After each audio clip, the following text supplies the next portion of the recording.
नमस्कार बंधुरा care recipe बक्से सकलके स्वागत। आज शेयर करब परोटा। आमरा तो रोजई परोटा बानाई, तबे एइभाবে बानाले परोटाटा खेते होबे दारुण सुस्वादु। तार जन्य एखाने निये निलाम 2 কাপ मयदा, तारपर दिये देब परिमाण मतो लवण, हाफ चामचेर मतो चीनी और दिये देब तेल। एखाने 3 चामचेर मतो सादा तेल दिलाम। तारपर शुकनो उपकरणगुलो भालो करे मेखे निते होबे।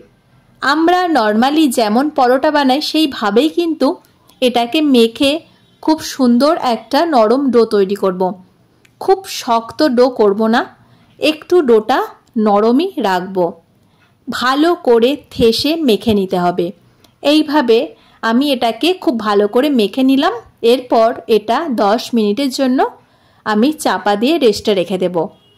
এই পরোটাটা শুধু একটু অন্যভাবে বেললেই কিন্তু এর স্বাদটা খুব সুন্দর হয়ে যাবে। আর এটা 10 মিনিট পরে আমি ফিরে এলাম। তারপর পরোটা থেকে লেচি কেটে নিচ্ছি। 2 কাপ ময়দা দিয়ে আমি এখানে 5 পিসের মতো পরোটা বানাবো। এইভাবে কেটে নিয়ে এইভাবে গোল করে লেচিগুলোকে একটা পাত্রের মধ্যে চাপা দিয়ে রেখে দিলাম। এরপর পরোটাগুলোকে বেলে নেব। আর এইভাবে আমি একটু বড় সাইজ করে পরোটাটাকে বেলবো। একটু অন্যরকম ভাবে কিন্তু আজকের পরোটাটা তৈরি করব। তার জন্য প্রথমে বড় করে বেলে নিয়েছি আর ওপর থেকে আমি সাদা তেলই একটু ব্রাশ করে দিচ্ছি। পুরো পরোটাটার মধ্যে ভালো করে তেল ব্রাশ করে দিতে হবে। তারপর ওপরে ছড়িয়ে দেব ময়দা। এরপর একটা ছুরি দিয়ে কেটে গোল রোলের মতো করে পাকিয়ে নেব। দেখতেই পাচ্ছেন বন্ধুরা আমি কিভাবে পরোটাটাকে তৈরি করছি। এইভাবে গোল করে পাকিয়ে দিয়ে এই রকম ভাবেই আমি প্রত্যেকটা পরোটার লেচিগুলোকে তৈরি করে নেব। এইভাবে পরোটার লেচিগুলোকে সব তৈরি করে নিয়েছি। এরপর চলুন বন্ধুরা এটাকে বেলে ভেজে নেব।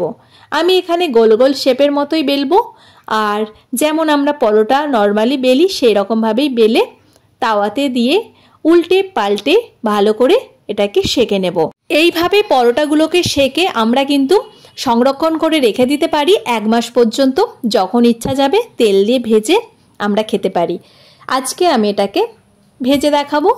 আর এইভাবে আমি একটু অল্প করে তেল দিয়েই ভাজছি। এখানে আপনারা চাইলে আরও বেশি করে তেল দিয়ে ভেজে নিতে পারেন। আমি এই রকম তেল ছড়িয়ে ওপরে একটু ব্রাশ করে উল্টে পাল্টে সুন্দরভাবে পরোটাটাকে একটু লালচে করে কড়া করে ভেজে নেব।